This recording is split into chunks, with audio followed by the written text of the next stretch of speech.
Elon Local News.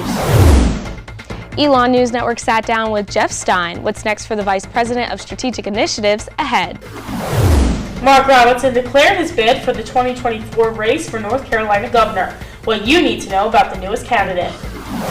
A new North Carolina abortion law is in place. What that means for the Elon community.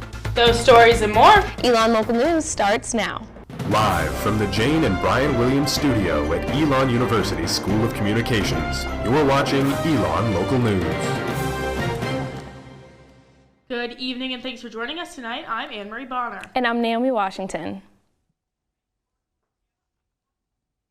The next time the North Carolina governor seat will be open is in 2024, but one candidate is starting early and is already the third in this election cycle to place his bid.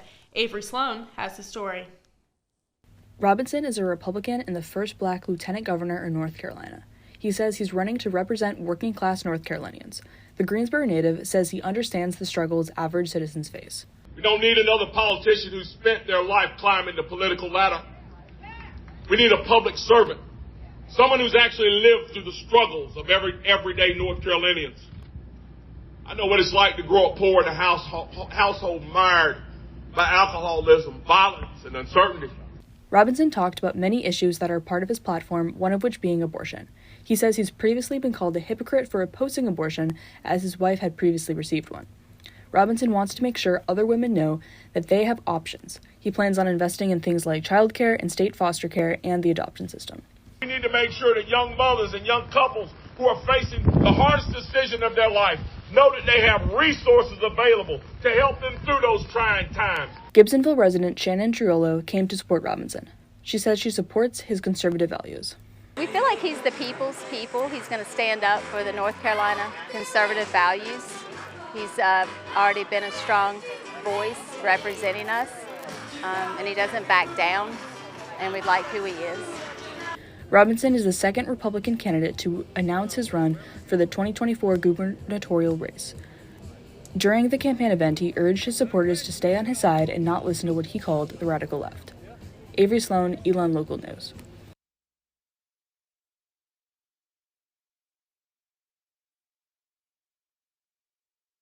In North Carolina Attorney General and Democrat Josh Stein.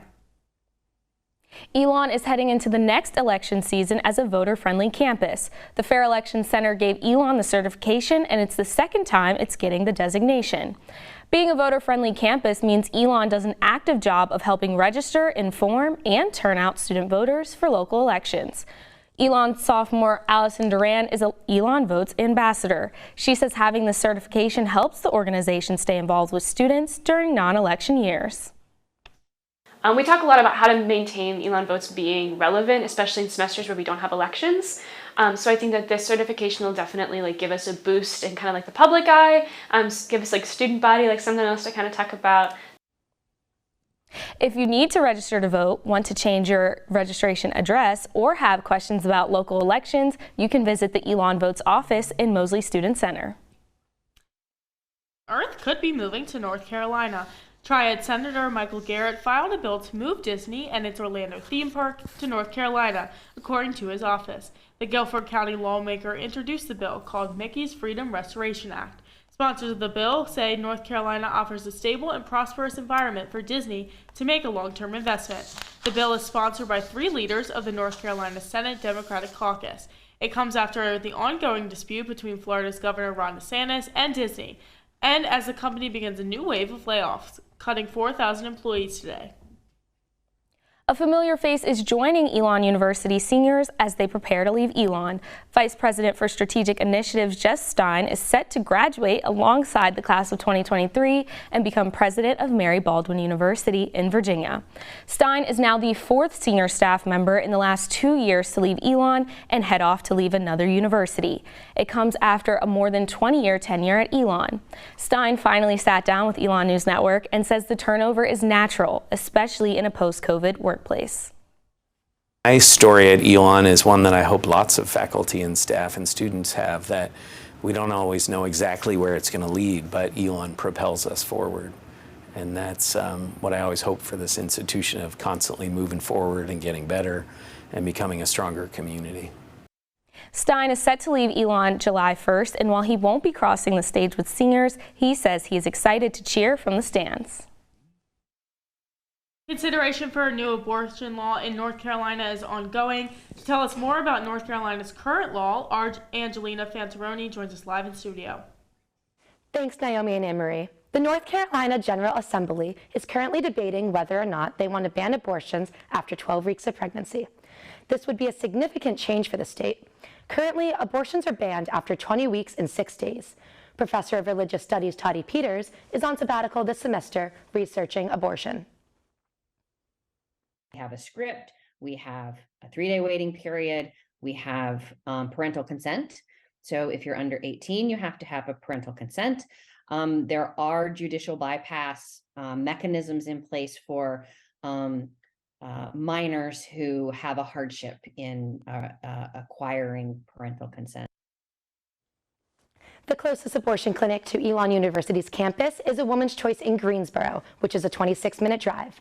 Elon freshman Taylor Graves says abortion rights are top of mind, especially not being near a clinic. I believe that any woman who is going to make that choice should have the accessibility to make that decision and have that procedure safely. And a lot of times when you don't have access to a clinic, or you're not comfortable with asking for a ride, or you can't pay for an Uber, that can cause women to resort to unsafe methods.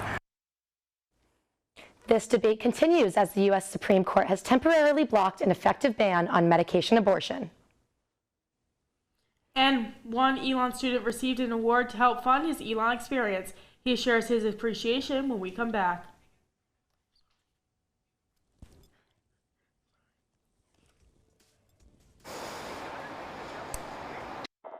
You're watching Elon Local News. Celebrating Asian American and Pacific Islanders Heritage Month with events and workshops. The goal, to honor Asian culture and the history behind it. Assistant Director of the Center for Race, Ethnicity, and Diversity Education, George Doe, says AAPI Month is a great opportunity to share Asian culture. API Month, it's this opportunity to get a chance to not only celebrate like the cultures of people from Asia and like the Pacific Islands, but also to like understand and explore like the histories of these people and their identities. I think that's often a very crucial component, not just the culture, but the combination of all those things.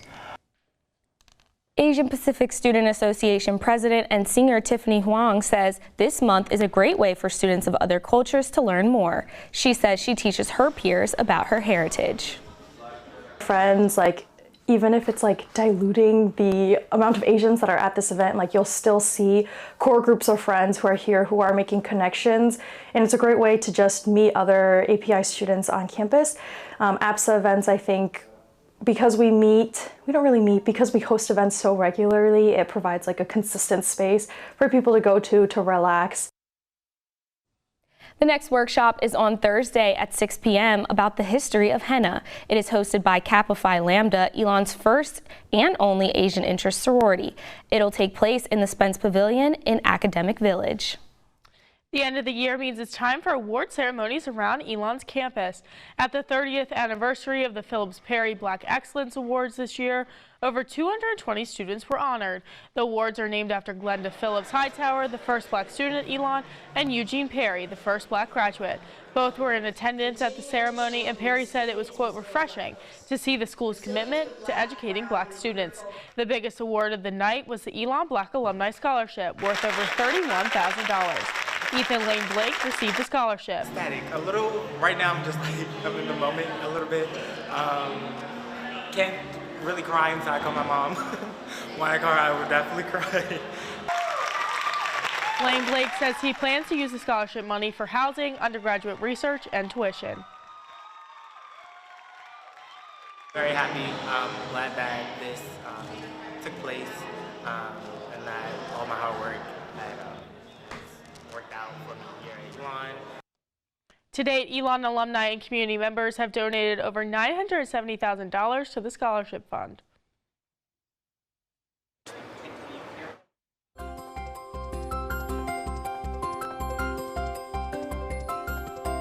Joining us now with a live look at this week's 5-day forecast is our Michael Wolff. Michael is on Citron Plaza tonight. What does the weather have in store for us this week? Thanks, Naomi. It's currently a sunny 64 degrees out here. Expect highs in the upper 60s with lows in the 40s and 50s, along with some rain in the week ahead. Well, you know what they say, April showers bring May flowers, and hopefully less pollen caked on cars and card readers across campus, as oak and pine pollen have invaded Elon. Here are 4 ways to stay safe and healthy as allergy season winds down. Pre-plan those outdoors activities with the lowest pollen counts coming after heavy rainfalls. Remove clothes worn outside in an outer room before entering the house and shower immediately to avoid tracking trace amounts of pollens indoors. Keep those doors and windows closed with those high pollen counts. And finally, regularly vacuum and use a HEPA filter to ensure air is being cleaned indoors. Anne-Marie and Naomi, back to you at the desk. Michael Wolff live at the Citron Plaza tonight. Thank you so much for joining us. Tomorrow may be a day off from school, but still a time to learn something new. More on this year's surf presentations ahead. And it's graduation season for the class of 2023, but some members are taking a different approach to its treasured traditions. You're watching Elon Local News. Tomorrow, students will be presenting their research at the 30th Annual Spring Undergraduate Research Forum, more commonly known as Surf Day. All students, regardless if they are presenting, will have the day off to attend presentations. Elon singer Sarah Aurora is doing an oral presentation on climate culture and policies. She says doing research has allowed her to learn more and grow as a person over the past 3 years. I'm very excited because this is the culmination of all my research work. And people are going to know what I did and what we found out and understand why that's important. I'm feeling very proud of myself for accomplishing this. This is not something I dreamed I was capable of achieving, and being able to do it really means a lot to me. Junior Ari Fisthal also is studying the environment. He is comparing tropical and temperature forest composition. He said he is nervous but appreciates the learning environment of Surf Day. I'm still an undergraduate research student. I'm still doing this for my own learning and my own benefit. And so if I mess up a little bit, I mess up. And if I need to go back and maybe take a little backtrack because I said the wrong thing, that's totally fine and I'm welcome to do that. Surf Day presentations will be held on multiple locations around campus tomorrow. A full list of programs was sent to each student's email this morning. $1,000 richer and ready to use it for their chosen research topic. Elon sophomore Olivia Lancashire is one of this year's 15 Lumen Scholars and is focusing on Christian views of hell and how those relate to trauma. Christian, I never had these ideas kind of forced onto me by my parents, but I did kind of experience on a smaller scale of what these ideas can kind of manifest as kind of in someone, and so I'm really passionate about kind of helping people that have been indoctrinated with this topic from a really young age. Elon sophomore Bailey Rudinger also received a Lumen Prize. She plans to research tree rings and how they can be used to predict future climates. She says research was top of mind when choosing Elon.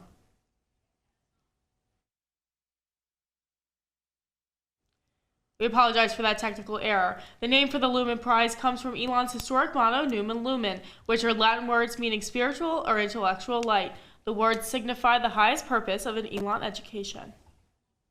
Elon University graduation is 25 days away, and seniors are preparing to celebrate in their own ways. Senior Lauren Bonner took graduation photos with her friends this weekend. She says she is more than ready to graduate in a few weeks. Oh, good. I think this is the first time where it's actually really hit me putting on this graduation robe. I'm like, oh my God, I can't believe it's happening. But I'm feeling great. But what may be a meaningful tradition for some may not be the case for all. Senior Daly Moore decided she will not walk across the stage to end her time at Elon. Instead, she will spend the day celebrating it with her family.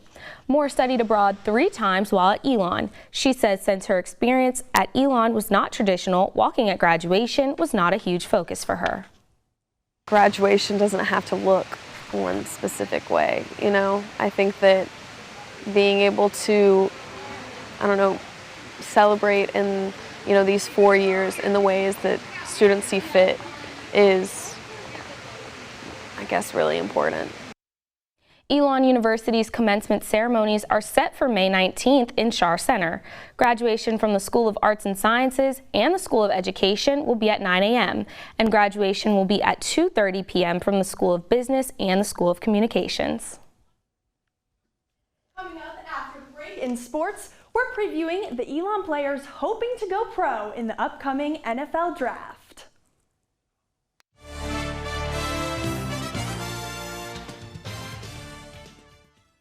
Year one is almost in the books for Elon freshmen, and it is for one professor too, but he's in a new role this time around. I spoke with one Elon football alumnus about his journey from suiting up on the field to teaching in the classroom. When Kyrie Walker stepped onto campus for his job interview, he says he already knew where everything was.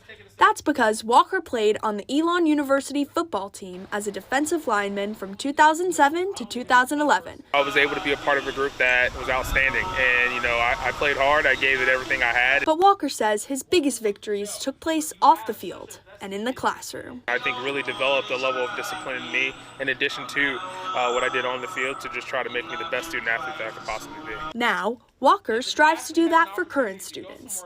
He did not always want to be a professor, but Walker says helping student athletes succeed in the classroom is more rewarding than any play he ever made on the field. I just want our students to be able to walk across that stage in Schar in May and be able to say, I gave my best effort, I have a great support system of individuals at Elon behind me, and I can go attack the world. Walker is extremely passionate about his alma mater's athletics and makes his presence known at events. Whether it was a faculty member or a staff member, if I saw them at our sporting event, it meant something to me because they took time out of their day to support us. And for me, if I'm teaching a student athlete, I want them to know that I'm there for them. Walker has had a strong influence on students during his first year back at Elon. Lacrosse midfielder and freshman Anna Hackett is one of them. She has seen him throughout her games this semester and says he's been a motivating factor for her. I vividly remember during our major points in our game, we were tied, and I saw him cheering with his cute little bulldog. It was awesome. He was just really a big part on the sidelines. And Walker's positive attitude doesn't just stop when the buzzer sounds at sporting events.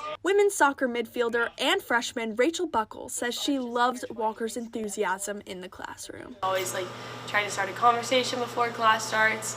But I think at the same time, he's very informational and giving us the tools that we need to succeed in the sport world. Both students say having a connection to Walker inside and outside of the classroom has helped build their relationship with him. With college sport is not all athletes are getting paid on their success.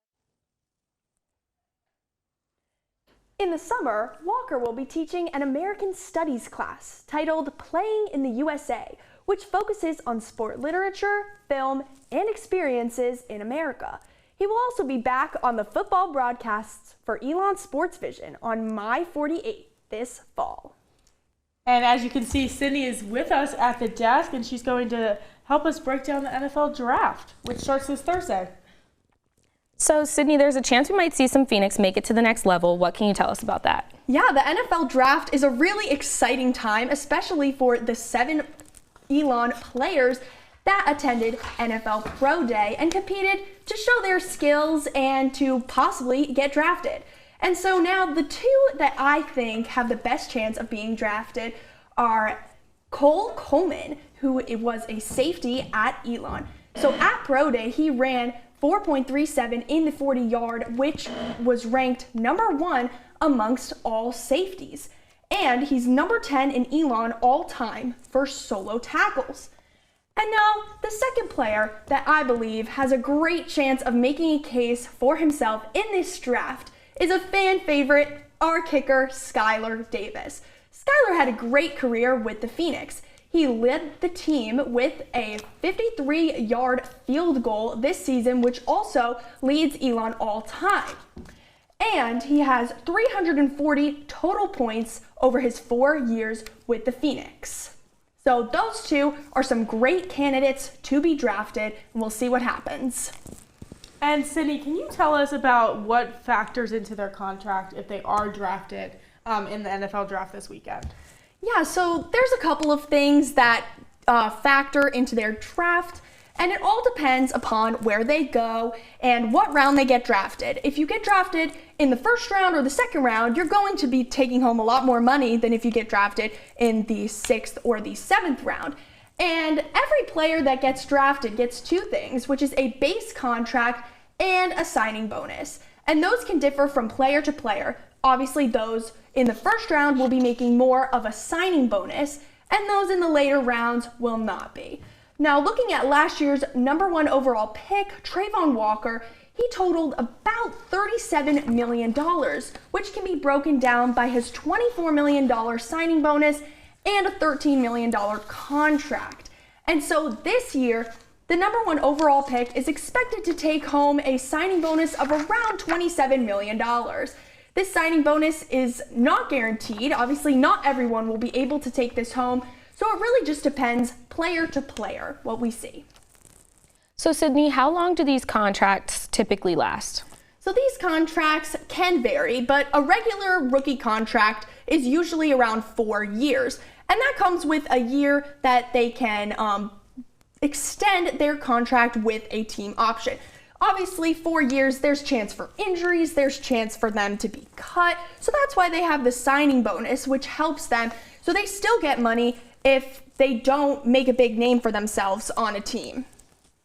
And Sydney, an important thing, you know, we're rooting for our Phoenix in this draft. Can you tell us where students can watch?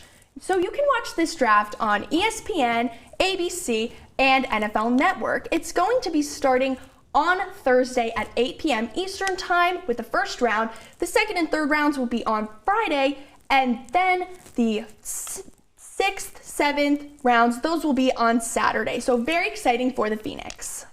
And do you think that our players will be in the first round or in the later rounds? I'm not too sure what rounds that they'll be. Hopefully we could see some in the 4th, 5th, or any round would be great for a Phoenix. Well, Sydney, thank you so much for joining us. That is all the news we have for you tonight. Thank you so much. For stories, scores, and more, visit our website, elonnewsnetwork.com. And follow us on social media at SportsENN and at Elon News Network. Have a great rest of your week, Elon.